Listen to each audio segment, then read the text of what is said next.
күлпаштың образын шынымен де қарап отырамын да, ойбай мынау мен ғой, ойбай мынау мен ғой деп. Сол жердегі күлпаштың образын айтты ма, ана Берік Тұрысбеков па? Сол кісіге рахмет айтамын, респект деймін ғой енді. Неге дегенде, ана күлпаш деген әйелдің өзін өзі бағалай алуы, түрі әдемі болмаса да өзін әрдайым әдемі көрсетуі, қылықтылығы, керек нәрсесін алдап солап ала алатындығы, олар біреулер келемеждеп мазақтап жатса да өзін әрдайым жоғары көрсеткен үшін әркімнің бір болмаш нәрселеріне алданбай, мысалға болады ғой, бір косметика сатып келсе, бір нәрсе қылса, жаңағы әртүрлі маркетинговый жаңағы не құрбандыққа шалынбайтындығы маған ырза боламын да.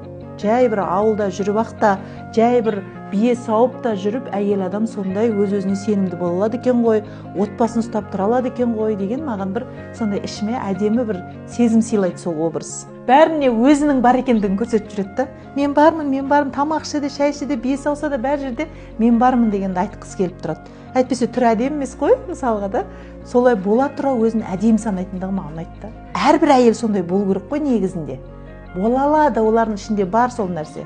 Қалай болмайды, бітті, оны барлығы басатын болады, төмпештейтін болады, ұратын болады, оған келемеждейтін болады. Сол үшін ішкі халді көтеру керек қой әйелдігін. Сен қазір жауап беріп жатқанда түсіндім да мен. Не үшін мен күлпашты өзіме ұқсататынымды? Өйткені оның өзін өзі бағалай алатындығы жоғарылығы, өзінің ішінде мен адаммын, мен күлпашпын, мен әйелмін деген сенімділігі маған ұнайды екен ғой. Сол үшін мен шаршап жатсам соған қарап, содан ләззат аламын да.